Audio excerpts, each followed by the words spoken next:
এখন আমার এখানে দাঁড়ান, আমি আপনাদের ক্যামেরা বুম নিয়ে দাঁড়াই, আপনার কি নিরাপত্তা আছে কদিন পরে, আজকে কালকে বলেন? আমাদের আন্দোলন বলে জিনিসটাকে আলাদা করার কিছুই নাই এখন। আর এখন শুধু একটা গোষ্ঠী ছাড়া, তুমি বলো নাহলে আমি বলি, এখন যে কোনো একটা গোষ্ঠী ছাড়া সমগ্র জাতির একটা, আপনি জিজ্ঞেস করেন ইন্ডিভিজুয়ালি, যদি সম্ভব হয় জিজ্ঞেস করেন, কেউ চায় না এই গভর্নমেন্ট কেয়ার, কেউ চায় না। আপনি আপনার বাচ্চাকে রেখে বাইরে যাবেন, সেই নিরাপদ নয়। আপনি এই ঢাকা শহরে খেলার মাঠ নেই, বাচ্চারা ছাদে যেতে পারতেছে না, কেন পারতেছে না? হেলিকপ্টার দিয়ে গুলি করা হয়েছে। মিথ্যাইটা কয়টা সত্যকে আপনারা আড়াল করবেন? আপনারা চেয়ারে বসে বসে বলতেছেন ওরা ওদেরকে ড্রাগস দেওয়া হয়েছিল, এই জন্য ওদের কোনো সেন্স ছিল না।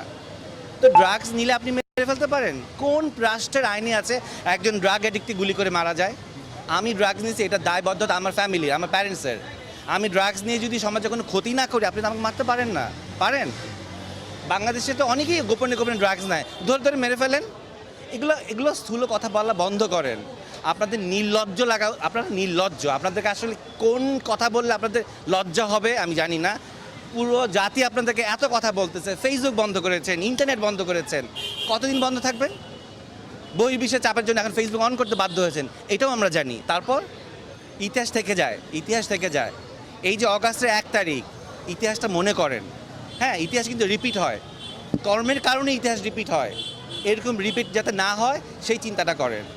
যা অর্জন করেছিলেন তার কিছুই এখন আর নাই। কেন নাই? আপনাদের কর্মের কারণেই নাই। এক একটা সন্তানকে আপনার রাস্তায় রক্তাক্ত করে মেরে ফেলেছেন। কয়টা মায়ের বুক খালি করেছেন বলেন? কী দোষ ছিল এই বাচ্চাগুলোর? কী দোষ ছিল সাইদের? মুগ্ধর কী দোষ ছিল? ও পানি খাওয়াচ্ছিল, কী দোষ ছিল ওর বলেন? আমি তো কতজনের নাম, আমার এইটুক ব্রেনে সম্ভব না এতজনের নাম মনে রাখা। এইটা শেষ কথায়। আর মায়া কান্না, আমরা যেই সেক্টরে কাজ করি, আমরা ক্যামেরার সামনে কাজ করি, কোনটা সত্যিকারের কানটা? আমরা মিথ্যাকে সত্যি বলেই অ্যাক্টিং করি, রাইট? আমরা বুঝি কোনটা অ্যাক্টিং, জনগণ এখন বুঝে।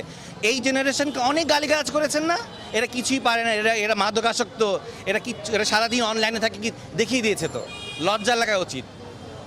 আমার এখন দুঃখ লাগে, যদি আমি এই জেনারেশনে জন্মাতাম তাহলে আর অনেক কিছু করতে পারতাম, কিন্তু আমি এই জেনারেশনের অনেক আগে জন্মিয়েছি। কিন্তু সেই দুঃখটাও আমার লাগে যে তাহলে আমি ওদের সাথে নিজেকে আঘাতদাবাদ করতে পারতাম। 15 দিন ঘরে বসেছিলাম, বলবো কি বলবো না, মানসিক যন্ত্রটা, রাতে ঘুমাতে পারি না। আমি কেন আমার দেশে ঘুমাতে পারবো না?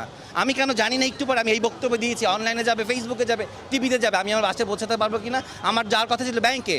আমি যখন জানতে পারলাম সমগ্র শিল্পীরা আজকে এক হয়েছে, আমি চলে আসি, আমি আমার প্ল্যান ছুঁড়ে ফেলে দিয়ে আসি, আমি ব্যাংকের কাজ সানডেতে করবো। কেন আজকে এসছি? আর কতদিন চুপ থাকবো বলেন? আমি আজকে নাই হয়ে যেতে পারি, আমি হয়তো বাসা থেকে ঘুমাতে গেলাম, দেখবো হয়তো পুলিশ আসে নিয়ে যাবে আমাকে। তারপর আপনারা কি করবেন?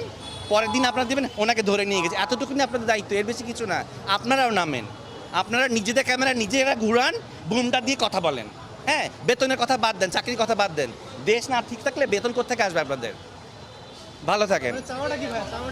চাওয়া কি? চাওয়া সমগ্র জনগণ যা চাচ্ছে তাই। এই রক্তাক্ত বন্ধ হোক, ধরপাকড় বন্ধ হোক, এবং নির্লজ্জভাবে এইরকমভাবে জাতির কাছে মিথ্যাচার বন্ধ হোক। ক্ষমতায় বসে থাকবেন না, কেউ বলবো না আমরা আপনি ক্ষমতা ছাড়েন। আপনার যদি মনে হয় যে ক্ষমতা ছেড়ে দেওয়ার সময় হয়েছে, ছেড়ে দিন, বাকি সম্মানটুক নিয়ে অন্তত বাঁচবেন। যদি আপনি ধরে আঁকড়ে বসে থাকেন, ওই সম্মানটুক থাকবে না। কার সন্তান, কার মানস কন্যা, হ্যান কন্যা, এগুলো কিচ্ছু থাকবে না। অর্জন ধরে রাখতে হয়, লাঠি পেটা করে গুলি দিয়ে কিন্তু অর্জন ধরে রাখা যায় না। তো ধরে রাখতেছেন, রাখেন না। এই কথাগুলোও ইতিহাসে থাকবে। এখন আর বই পুস্তকের যুগ না, ছিঁড়ে ফেললে পোকা খেয়ে ফেললো, চার পোকা খেয়ে ফেললো। এখন ইন্টারনেটের যুগ এলো, সারা জীবন থেকে যাবে। রিমাইন্ডার যেমন আসে না প্রতি বছরে ফেসবুকে, এগুলোও আসবে। ইন্টারনেট ডিলিট করা যায় না, ইতিহাস বিকৃত করা যায় বই পুস্তকের। এই ডিজিটাল জিনিস কিন্তু বিকৃত করা যাবে না। কতদিন করে